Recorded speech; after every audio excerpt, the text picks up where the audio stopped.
Here we are.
Let's see, who do we got with us today? We got Cameron Gillis, who signed on first. We got James, the astrophotographer. Good afternoon, everybody. Yvette Nieves, thank you for signing on, Yvette. Book Davies is on.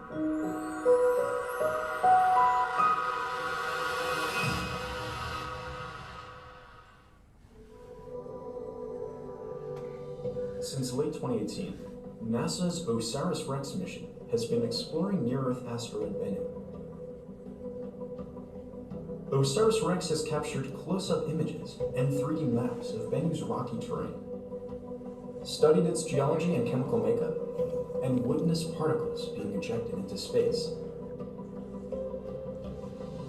In October 2020, the spacecraft ventured to Bennu's rugged surface and grabbed a sample of the asteroid that it will return to Earth in 2023. Now that its science goals are complete, the time has come for OSIRIS-REx to fire its engines and bid farewell to asteroid Bennu.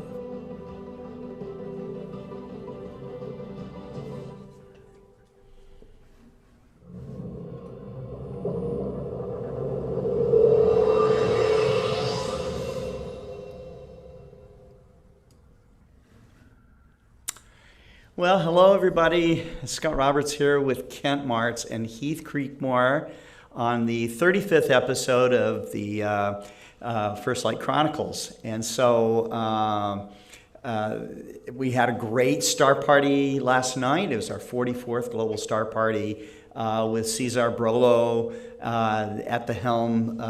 And he did just a great job. He had a full audience, a full group of speakers and presenters and stuff like that. And so it was just a lot of fun, for Southern and Northern Hemisphere astronomers. And I was really, really pleased with the way it turned out. I think that Caesar was too. I know that it was a success because everybody had fun, which is really the point of the whole thing. And plus to learn from each other and to share information and to make new friends, which always makes it more fun. Kent has been finished up on the last episode. I believe we were all done of the Universe Sampler, so that was a great thing. And Heath Creekmoore's been on a couple of programs with us before. He's relatively new to Explore Scientific as a customer service rep. He's been here a few months now. And Heath, you got interested in astronomy before you came here, is that right? Yeah, so I got interested in astronomy probably about 2 years ago. Uh-huh. And it all started with a little telescope that I have here now. It's a little Sears telescope, actually, I think it was from the 60s. You I tried have to look it it up. with you? Yeah, it's going to be hard to see with the background, but I can try in front to. of you. There we go. That's going to be hard to do. So Oh, I see. So it's a like tiny little thing. Okay. All right. Bigger than my first telescope. So there you go. Maybe by 10 millimeters. It was a lot more. So mine is a 40. Yours is a 60. So that's 20 millimeters. So that's a lot. Yeah. That's a lot. But did you learn some stuff? I mean, just by kicking around with the 60 millimeter, did you find Saturn, for example, with it, or? Yeah, I found Saturn with it. It was a tiny dot, but I found it, and it's what drew me in. I think is just seeing these things for the first time for myself. Sure. With my eye, and not just seeing an image from Hubble or whatever. Right. It's just a different experience. That's right. Yeah, it was more personal. Yeah. You can see these Hubble images, and David Eicher and I constantly say that we're living in the golden age of astronomy, and we are. And professional discoveries are made left and right all the time, but so are amateur discoveries. And but there's something that we touch on from time to time, which is the personal discoveries that you make, and the personal exploration that you can do from your own backyard. And while it sounds really cliche, it is really profound, and it is something that is life-changing. And so, when I see that people start taking additional steps into exploring with the telescope, I really get excited about that, because I know that we are seeing somebody come into the community stronger, and probably for the long term. And so that's kind of the way I kind of think of it. And so that really encouraged me to see you. I heard last week or a week ago that you were working on a mosaic of the moon, and so you were going to share that with us. I got to see some of it, but you were still putting final touches on it. So why don't you tell us about that whole experience, Heath? Sure. So it's a full process. Do you want the whole process? We want the whole shebang. Okay, let's do it. I mean, this is basically FirstLight for you. I mean, FirstLight is the first time you tried it with the Alt-Az, the first time you tried it with Exos 100. So that's why I see this as a topic for FirstLight Chronicles. Yeah. Your Chronicle and your FirstLight. Exactly. Yeah. No, I definitely agree. So I can go ahead and share a screen if you want me to. All right. And go from there. Sure.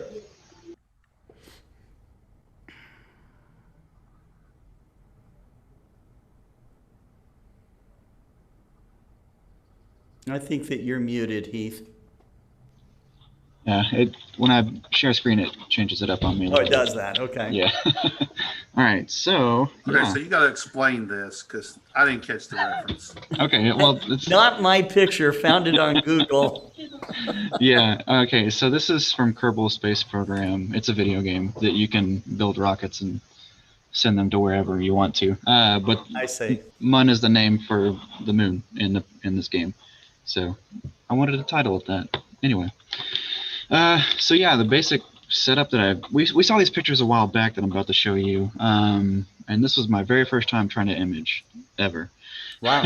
And so we've seen this before. I was using a QHY 5L2M, and that's just a tiny planetary camera / guide camera, basically. And then I used a TED 102, old version carbon fiber.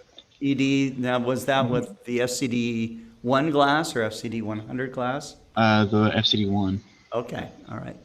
Correct me if I'm wrong, Kent. Sure. You're correct. There we go. Yep. And then this is with an IXOS 100. And here's a couple of programs that I use down here for it. Yeah. Okay. Those are popular programs. Yeah. So here's the first image. I used AutoStacker for this one, and this is with that other camera. I ended up with some lines. I circled them on the PowerPoint here. But those lines, I could never get them to go away in this program. So I tried out Deep Sky Stacker. And it didn't turn out too much better. So my tracking was off quite a bit. You can tell because the lines up here that I've circled. And there's also some blurriness down here and over here that I wasn't happy with. But the middle was okay. I was happy with it. What was it like, Heath? I mean, let's just back up just a little bit Yeah. more. You're setting up the mount. You're attempting polar alignment, right? This is the IXOS 100. Yes. And you're focusing. Was it difficult for you to focus, or? Oh yeah. No, the focusing is very difficult when you're not used to the equipment that you're using quite yet. Right. And so I worked a long time to try to get it in focus, and I finally got to where I was like, okay, this is where I want to be. This is as good as I'm going to get right now. It's going to get okay. Before I get too frustrated with myself. Right. So and you're using a laptop or something like that? Yeah, I was using my little laptop. I have it with me now.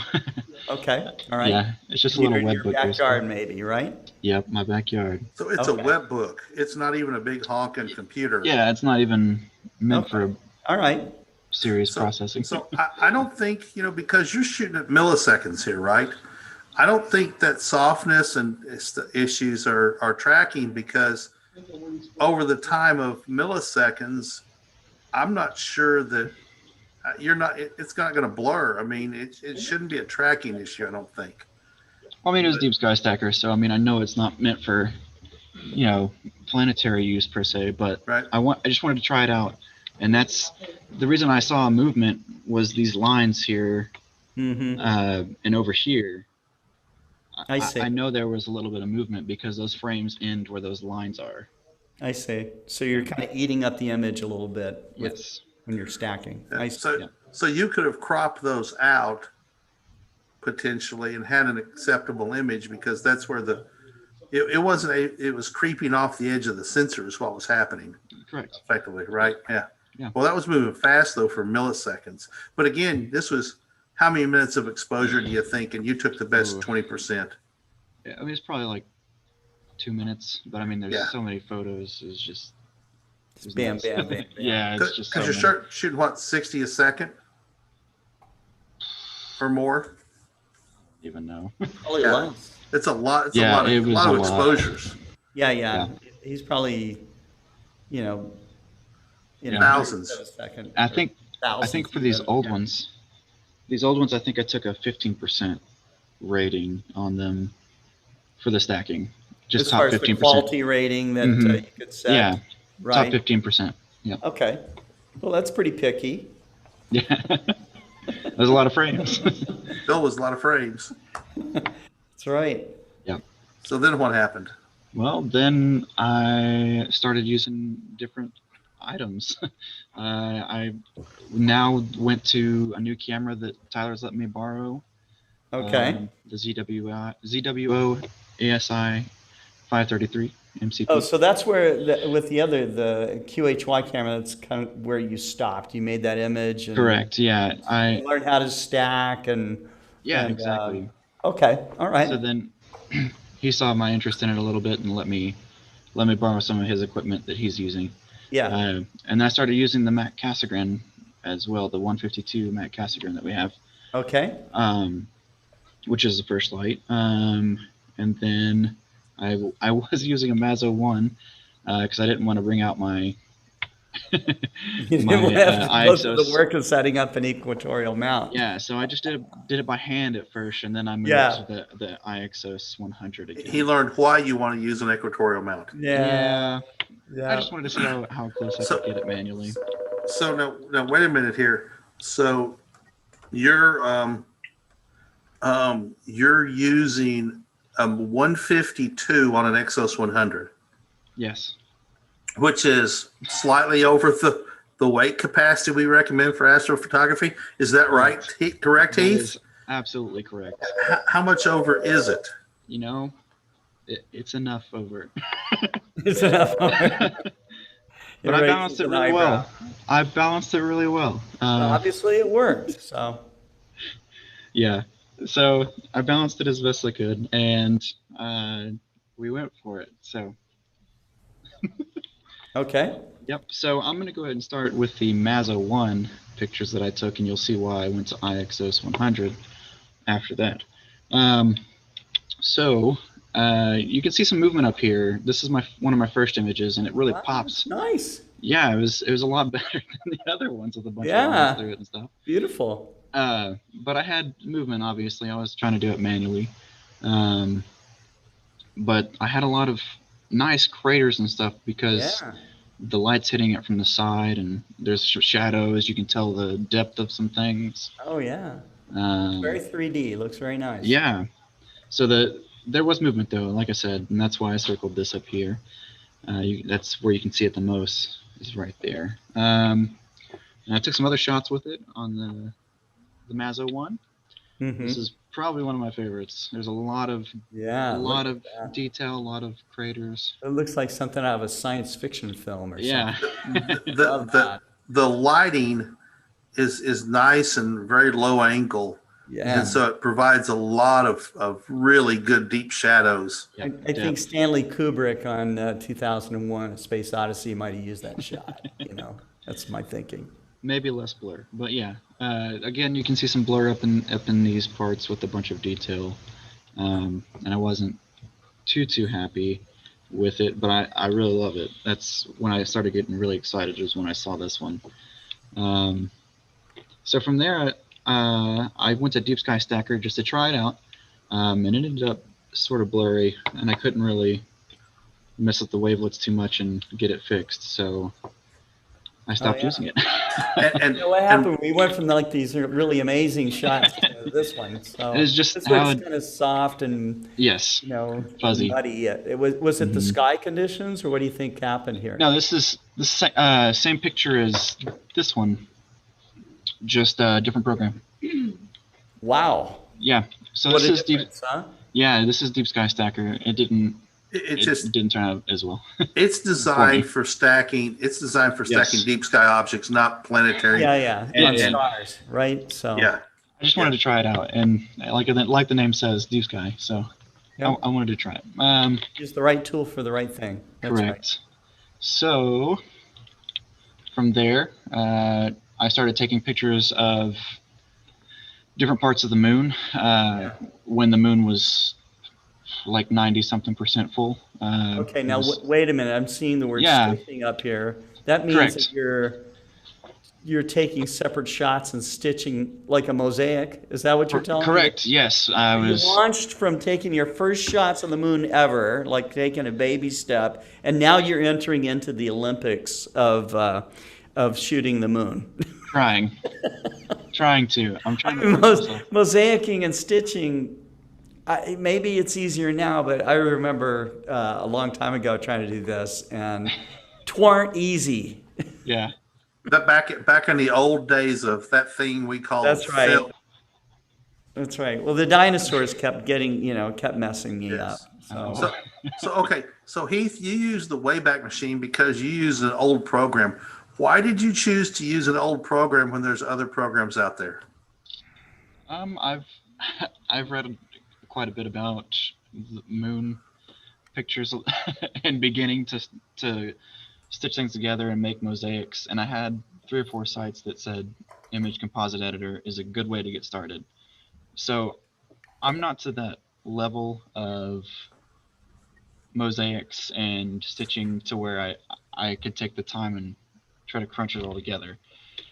So I wanted a program that could do it for me, and this is what 3 or 4 uh, places told me to go to. So the download still lives in off of it's archive.org is the Yeah, Wayback Machine is. correct. And if you haven't used that program or that site before at archive.org, what you can do is you can go look at websites from when they were first created to when they stopped being made. You know, it takes snapshots. It's amazing that the software was still available for download in there, though. Most of the time, it doesn't grab that stuff, so that's Yeah. pretty cool. Yeah. So I used that, and then I had to go back and do some registacks again because I had some mismatching frames that I had to go fix. Okay. So So you're doing this stitching, and this is still with the 152 Mac, right? yes, all the same stats. Okay. Yes. Mounted on the IXS 100, you're now Yep. tracking the moon, Now we're tracking. and you learn how to stack some images to get a good signal to noise ratio. Obviously, you learn how to present the image so it looks pleasing, and it's got tons of information. It's focused well. And so how many panels did you decide to use to make your, I guess it's a full disk image, is that right? Yes. So I started out with 21 panels, Okay. and then I went to 20 because one was pretty much a duplicate. And that's where I ended was 20. So it's a Okay. 20 panel A lot of work. image. Yes, a So lot of time. so now you're not using a guide camera. You're simply polar line on the Exos 100 and using the go-to function to find the moon, hmm using the left, right, up, downs to pick your panels, and then Yes, start shooting pictures. Correct? correct. Okay. Yep. So we can go ahead and start going into this. When I started stitching, I've got I got an image that was okay, and I noticed it wasn't quite as okay when I went to go into GIMP and start editing it. So I outlined here some of the places that I really didn't like, um, and those are areas that when I press the next key, you'll hopefully see where it's Uh, just a blur. I can go back and forth a little bit. It helps when you pixel peep a little bit on this. And that's Yes, how you discovered it. You really can't see it here unless you know what you're looking for. gotcha. But when you go to pixel peep, and hmm I've been looking over his shoulder during this process, they stick out when you blow them up a little bit. Yeah, and when you But start making things darker and contrast a little bit, but Heath was very, I mean, he wasn't satisfied with, okay, that's it, I'm done. He was really focused on making it perfect, not wanting right. to say I'm done until it was seriously done. yeah, Well, that's cool though. You know, yeah. so is this as far as you've gotten with it, or No, did you take it? Okay, all yeah. right. So my next step was to go back through Registacks and sort of equalize the photos or the frames a little bit more, Okay. and that's what this is. So all those lines are Wow. gone, Yeah. uh, to the best of my knowledge. Uh-huh. um, and then from there, I went into GIMP, and that's where I'm at now. I did What's save a GIMP? GIMP is it's sort of like Photoshop, but it's Yeah, not freeware, exactly. but it's Yeah, it's freeware. Yeah. freeware. That's a good word for it. But it works very much the same in some concepts, um, and I really enjoyed it. I had to YouTube a lot because I have never used it before. The University of YouTube. Yeah, I went to YouTube a lot in this whole process, but we won't talk about that. Yeah, so We're getting some nice comments here, good comments from the audience. So, Sweet. And I'll read some of those here in a minute. Sure. All right, but let's get to. Is this the final? No. So I did. Still not. Oh, geez. Okay. Yes.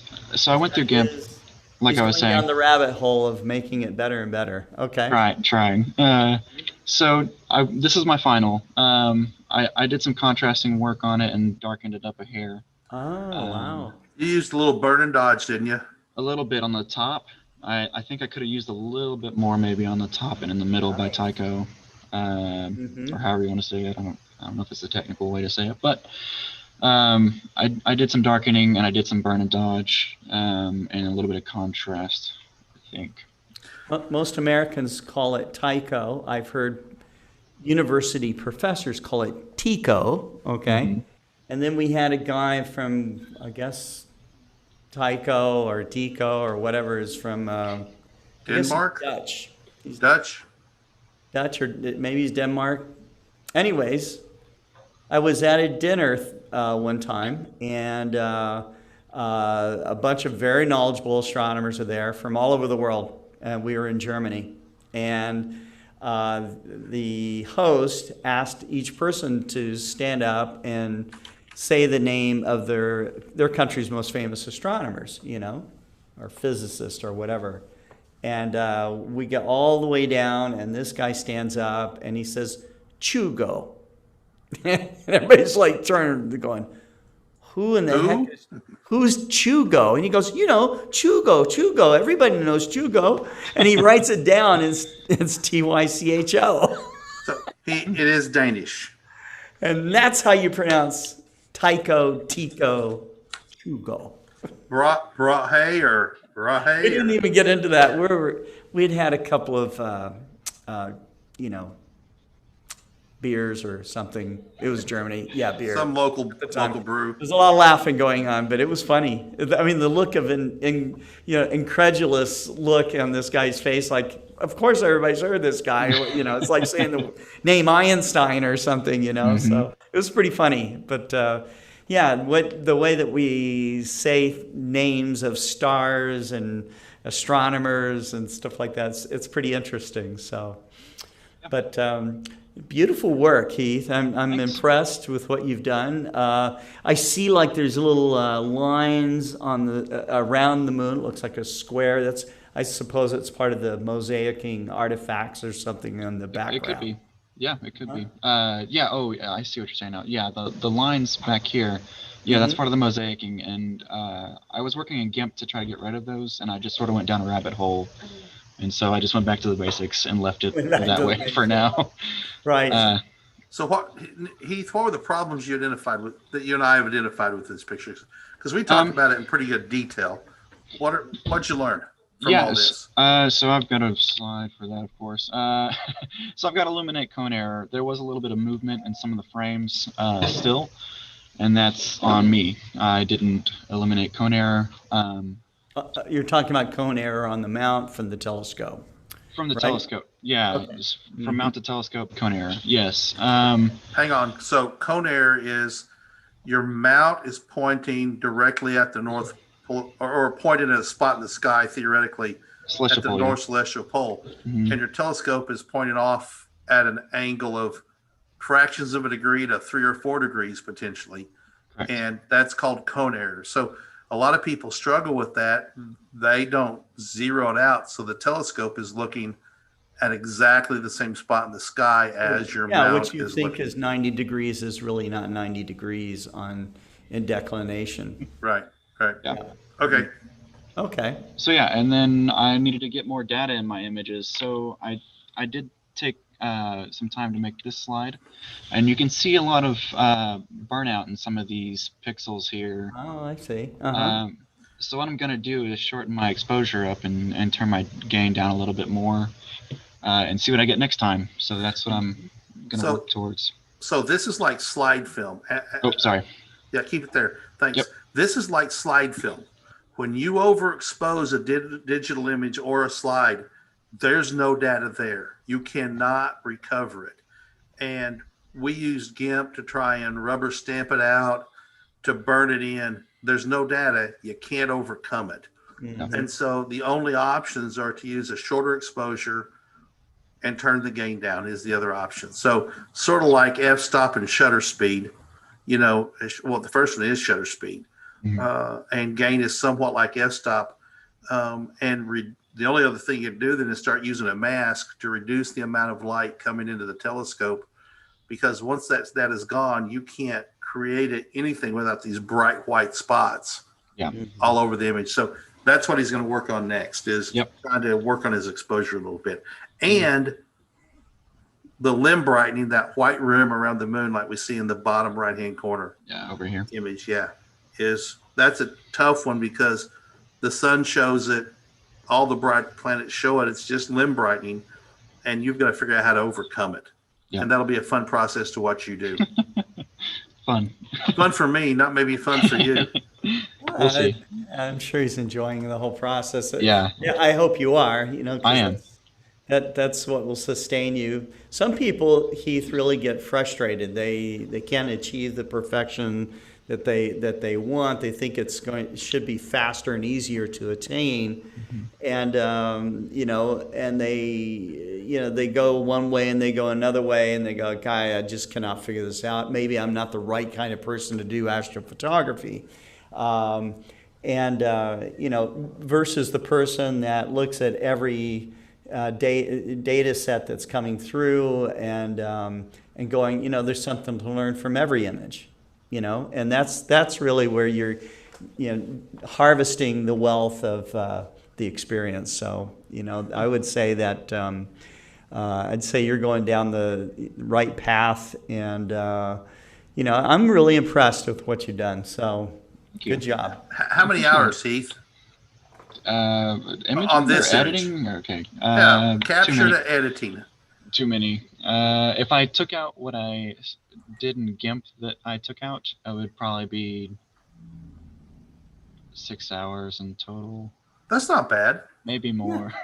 For learning programs, for not knowing programs and having to watch YouTube videos and stuff. That's not, I was figuring that you're pushing 20 or more, frankly. So maybe with all the processing, but I could just set the processing and sort of walk away. Like Right. if you count that, probably, yeah. All the stacking and Right. pulling all the frames and Right. yeah. A lot of it's done kind of, you click it and it Yeah, you just gotta let it run. starts working, right? So And you were doing this, you did all that on your work computer. You did the capture and data capture on your On my web book, computer. and then downloaded it to the computer here at work and used it, which is not a big honking computer. And so I know you would start it running and then deal with emails and service calls and, case files, and then go back, and be able to fiddle with it between calls and stuff. Right. Correct. Yeah, definitely. So Heath, how big is the file now? I mean, do you know how large the image is? I mean, Wasn't it like 80, 90 megabytes or something like that? yeah, I think it was 87 Oh, wow. or 86 Okay. megabytes after. And frankly, not as big as I thought it was going to be. Yeah. I was expecting it to be 100 megabyte or bigger. Well, it'd be cool. We should we have that big printer here, and we should probably print up a nice size print and see what it looks like. So Let's see, it can go 8 feet by 12 feet, right? Or something like that. It was. It's not quite It was that pretty big. crazy. Yeah. Yeah, it was pretty cool. wild when I saw Good job. inches. Thank Good you. job. So so you're a beginner now, and if you had someone that has not yet started, what's your advice to them? Patience and learn. Be willing to learn. Mm-hmm. If you're not willing to put the time in to learn, you're not gonna. I don't think you'll survive as well. No. You'll get frustrated, like you were saying. What are the So- don'ts? What are the don't do's? I've been thinking about it a lot. Don't overexpose. Don't try doing it with an alt as. Yeah, I mean, well, I liked it. It was sort of interesting to see what I could come up with and how good I could get my hand, but it's not worth it in the end, I don't think, because you have to worry about two sides of it, not just one. Yeah. Yeah, I would prefer to use a tracking mount 100%. So, Heath, a lot of people think that photographing the moon is easy. You know, they just think, oh yeah, it's a short exposure, should be just take the picture and be done with it. I think that that's a misnomer. I don't think it's so easy to get a great shot of the moon. What do you think? I think it's going to take a lot more time than people think. Yeah. I think to get, if you're wanting perfection, like you were talking about earlier, it's going to take time. Yeah. And trying different things and seeing what does and doesn't work, like Kent was hinting at. Right. There's a lot that goes into it, is what I would say, I guess. Cool. Everybody today wants the easy button, Oh yeah. and there's no easy button on this. Right? Yeah. It's gotten easier, yes, but yeah, there's no click a button and it does it for you. Yeah, there's processes. Right. Well, thank you, Heath. Yeah, Thanks definitely. for sharing that with us today. Certainly. We'll have to come back when you start on your next adventure here. So that's really cool. Appreciate it. Heath, thank you so much, man. Definitely, you'll have a good one. Thank you. Well, let's. I started to talk about the people who are watching the program today. We got down to Yvette Nieves. Book Davies is watching. Mike Wiesner is watching, which is cool. We got Cameron Gillis here. And Mike Wiesner says that great Global Star Party last night. Loved David Levy singing. Excuse me. Yeah, that's right. He did sing. He had that Nova song, you know, kaboom, kaboom, kaboom. And the smartphone astrophotography was incredible. I will have to second that. I was really blown away by, by the work that was done. What was his name? I'm sorry. So horrible at names, and I should remember. Not Eric Gonzalez. It was Mixie, and I'll get his last name here in a minute. Or Maxie, excuse me. Maxie, which is short for Maximilian. But Maxie showed us how you could take a smartphone and it looked like it had 114 millimeter short focal length Newtonian that you would buy at a department store, okay? And he had a Samsung smartphone, and at one point he decided to tear his smartphone apart, meaning that he took the lenses out so that just the sensor was exposed. And man, oh man, did he get some great images. I mean, he had some beautiful images of Jupiter and the Orion Nebula and galaxies and all kinds of stuff. So real inspiration. And so Maximilian, thank you very much for being on the program last night. Sorry, my brain wasn't registering just now. We also have Harold Locke on the program today. Harold Locke says David's song was fun. David's a fun guy. He is. He'll do some really unexpected stuff sometimes. It's really cool. Matthew Walsh is watching. He says, good afternoon. Agreed. Global Star Party was fun last night. And Cesar says, thanks, Scott. It was a pleasure. Yeah, it was a pleasure to have you on, Cesar. It was great. I think you made everybody hungry talking about the early morning barbecues that you guys have at your star parties. Let's see. And we have Mick Whitaker is watching. Wallace, Ronald Delvaux is watching. Let's see. Wallace says observing with OIS this morning at Delvaux Observatory. Very cool. It was great to see many of you were watching the show last night. Eduardo Simone says, love the 533 MC Pro. Use it with my AR127 and Exos 2 PMC8. Awesome. You have to share some images sometime. And Norm Hughes was recognizing Clavius there, the crater Clavius on Heath's moon. Eduardo says, didn't Kubrick supposedly film the moon landing? Supposedly. Yeah, right. That's a funny rumor. Actually, I have a book.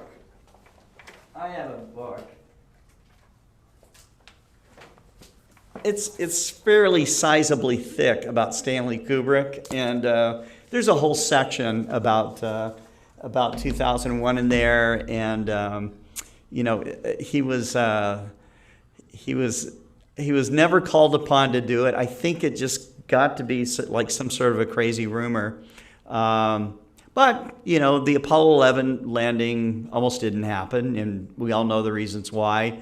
Because they were running out of fuel. And, you know, so Neil Armstrong planted it and did it just in time on a fairly smooth area. So he didn't have to try to land upon some boulders, which probably would have killed them. So That was part of the script, though.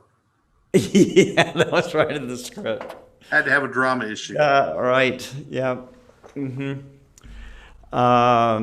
so we keep the lie going for decade after decade by sending spacecraft up like the Lunar Reconnaissance Orbiter and all of that stuff. I guess that's what we do. No, it happened, folks. It really did. So sorry if you Science. it was science. That's right, and engineering, and math. But I know that Eduardo is kidding me. Martin Eastburn, like your shots, Heath, which is cool. Harold Locke says, wow, does Heath still stack moon images? A lot of buffs discourage us newbies from stacking moonshots. Yeah. I'd Dive say, into it. Heath did, so, you know. I'd say, you know, Go for it. absolutely. Do what you want to do and figure it out. You learn from everything. There's no mistakes. It's in this endeavor, there's no mistakes. It's all opportunities to learn. I agree. Yeah, Heath, do you believe that?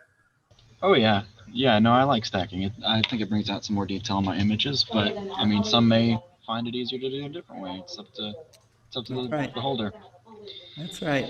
Look, Davey says, that's what I'm going to do eventually. Stitch up a bunch and make a full moon, but with impossible shadows just to play around with it. Just to mess with some people. And Cesar Burlos says, with the IXS 100, question mark, great. Yeah, with a 152. I know, Cesar. Well, I don't think you saw what Eric Gonzalez had on the IXS 100 last night. Now, Eric is a professional astronomer working down there in Argentina, and Oh, that big I camera don't know lens. how heavy this camera was, but it's a Nikon camera. It was a prototype, you know, super expensive, apparently fairly heavy, and definitely exceeding our quoted, you know, weight capacity. But By a they were significant doing amount. amazing work with it, and you know, Eric, being a professional astronomer and all, found it more than satisfactory to do eclipse work with. So So to put in perspective, the 152 weighs 17 pounds. yeah, And our stated capacity, I believe, is 9 pounds or 8 pounds for astrophotography or something like that. so a little over, huh? A little over. But we see people put like 4-inch fractors on it with guide scopes with the, you know, I mean, load it up, you know. So we try to build it as robust as we can, and apparently that works out for some people. Aaron Thompson says using wavelets can expose slight issues with stitching. Did you run that into that issue, Heath? Did you use wavelets? Sorry. Yes, I did when I was when I was using Registax, of course. But I didn't do it after I stitched everything together, so I guess I should go back and try that. I didn't think about that. He said, "Don't do it." So now you should just go do it. Just see what happens. Yeah. Oh, he said, don't do it? He said it. He says doing it after stacking can cause issues. I think is what Scott said. Oh, I see. Yeah. And we'll Yeah, no, I add a didn't word do of it. caution about learning everything off of YouTube, because Eduardo Simone says he learned open heart surgery at the University of YouTube. Oh, perfect. Hopefully, if you're a real doctor, your patients don't know that. Let's see. Harold Locke said that's some beautiful moonshots. Cameron Gillis just says taco. I don't know. I don't know what taco is. Taco Bray, Oh, Taco okay. Brahi, Not taco. Chugo. Chugo.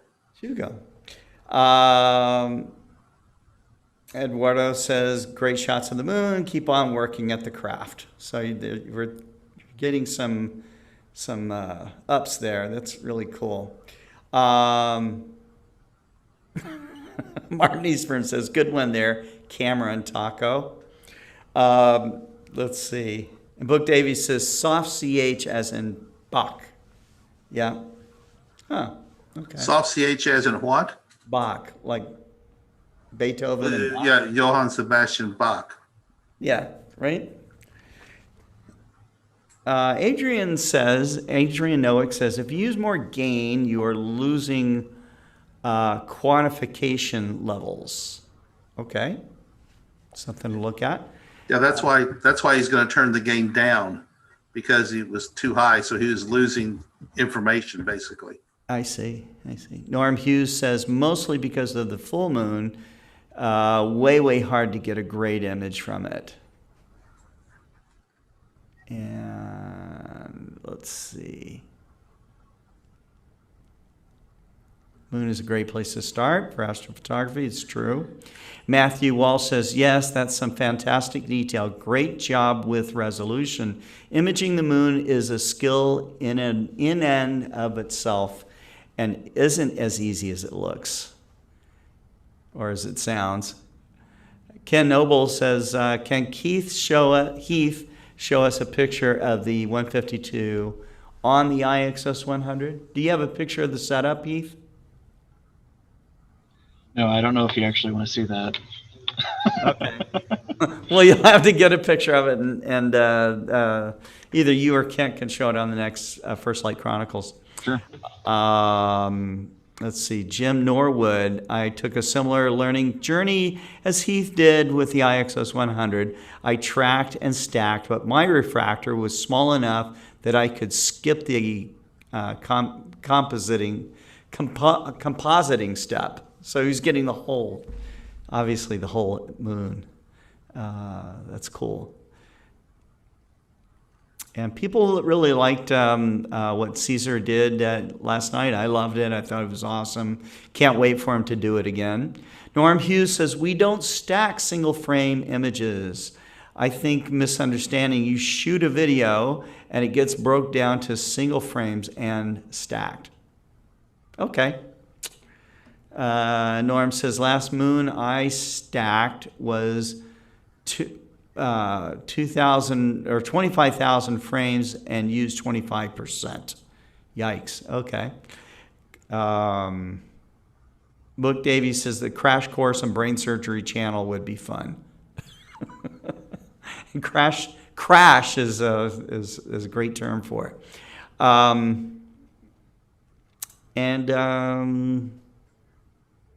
Last comment is Harold Locke. I always step down one or two stops from Near perfect. Near perfect, and slowly open up the exposure to capture all the shadows. Good tip.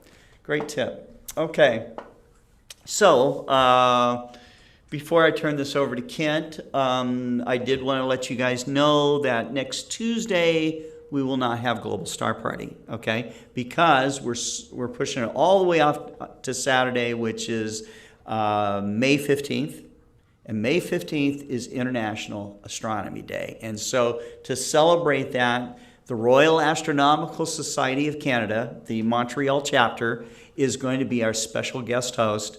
And we're going to have astronomers joining us from around the world for an earlier evening setup for Global Star Party. I think we might start at 6 o'clock. I'll get the final time for that pretty soon from the hosts.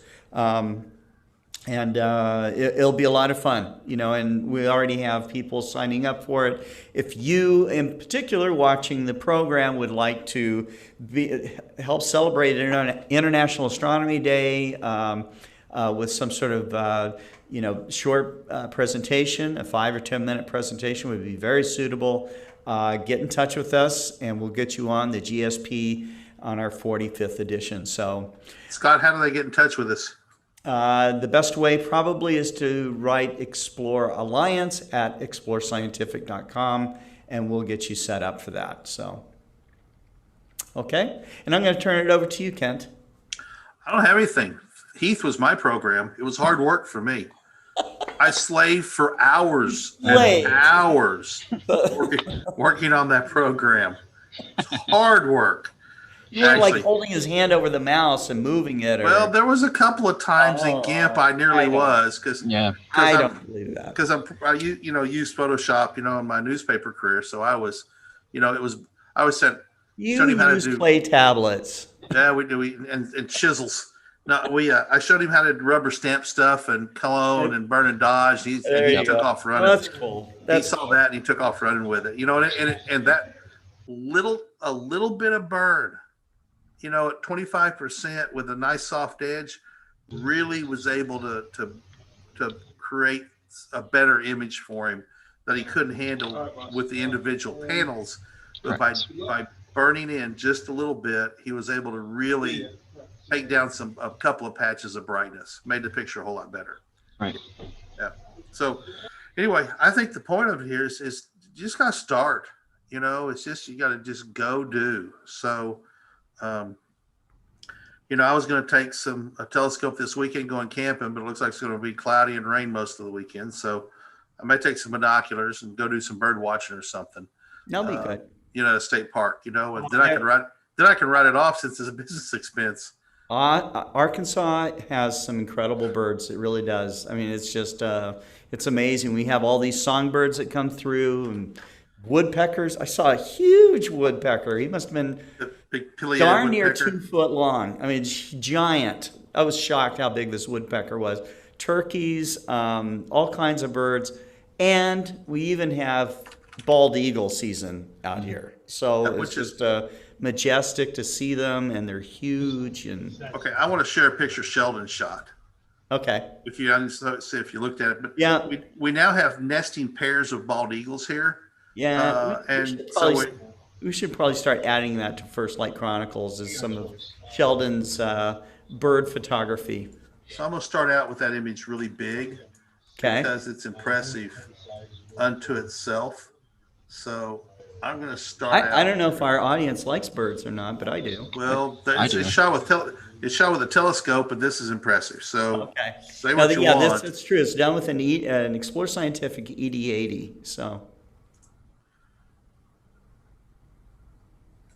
Okay, there it is. That's pretty sharp. Okay, now this is enlarged. This is fully enlarged. That's a huge bird. Can you imagine that thing flying around, carrying around clean off that grapefruit-sized acorn? I mean, it'd take your head off with one bite. Yeah. So is that a skull in its beak there, or? So. It's a beautiful red-headed woodpecker with some beautiful. That's what I saw here in Arkansas. Is one of those. I mean, I was just stunned at how huge it was. It was in Fayetteville. Red-headed. Was it a pileated woodpecker with a red crest, or was it red head like this? Like that. Yeah, they're big birds. Red-headed woodpeckers are big birds. Yeah. But look at that. I just think that's, Sheldon's been shooting a lot on the eye. Look at that. Sheldon's been shooting a lot of pictures of birds over the winter, and he's in Virginia. Had a lot of Virginia, he's Ohio. Not in Virginia. He's in Illinois. And he's had bad snow and, really flat lighting.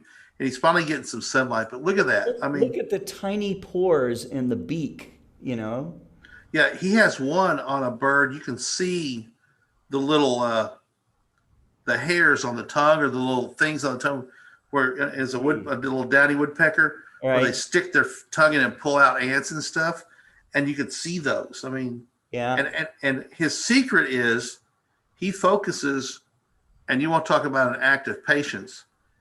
He watches where the birds like to roost, and then he focuses his camera there exactly where he wants it, and just sits And waits. and waits, and Yeah, and because you fires can never off. catch up. I mean, you couldn't twist focus fast enough to get the And- bird, so they have to move into focus. And That's a this is probably shot through window glass on top of that. I doubt because that. Those I winter shots he shoots from inside. I asked him. Really? Yep, I couldn't believe it. Knowing Sheldon, he probably polished his window Yeah. flat. That's entirely possible. Let me show this other one too. And this is a pretty picture as well. Jen Norwood says, I wish I could show you the bear photo I got last month hiking the Great Smoky Mountains in Tennessee. Well, you Well, that's can, cool. Jim. We'll let you share it. And we won't stop you. Please do. Please do. Here's Here's a grosbeak. is also a great astrophotographer. Wow, look at that. Crazy. So this is a rose-breasted grosbeak. Wow. And look at how beautiful. I mean, it's just, Yeah. but here's the full image. Look at that. You can see texture in each little. You can see the featherlets or The whatever feathers. they are. Yeah. Yeah. You can see the little filaments on the feathers. I mean, it's just, Yeah. Yeah, if you guys like birds, we will certainly start showing these on FirstLight Chronicles. I think that's a good idea. and, we've talked about having a bird show. We We you have. know, having a birder show like we do FirstLight Chronicles, like we do Microscopy, Microscopy. We've talked about doing a bird show too. If we found somebody that wanted to be a recurring host, and Sheldon doesn't want to do it. We've already asked him. So No, he doesn't want to do it. He Yeah. just wants to take pictures. Yep, he just wants to take pictures and enjoy whatever it is he does. So yeah. Well, Anyway. he's old enough to deserve it. Yeah. Sheldon has been in the telescope industry for, I think, 50 years, something like that. If you look at really old Sky and Telescope magazines, you'll see Swarovski instruments. Sheldon then went on to work for Celestron for a number of years. But before that, he worked for a place called American Science Center. And then he went to Celestron, and then he went to Meade Instruments, and then he actually worked for a company called Galileo that makes like some toy telescopes, which really wasn't quite a fit for him, I didn't think. And then he worked for us for a while, and he still kind of does work for us. He is a consultant for Explore Scientific, and he's been having a blast working with these birds. But sometimes when we get stumped on an astrophotography issue, we will run it past Sheldon, and he'll more often than not come up with the exact right answer of what's wrong. So anyhow, good to share that, Ken. Thank you. I think that's our show, and I think that we will, I'll be getting out some announcement posters here very soon about the 45th Global Star Party. Heath, keep working on your astrophotography, and come back when you got something new to show, and that's it for right now. So you guys have a good evening. Thanks for watching, and we will be back tomorrow. Take care.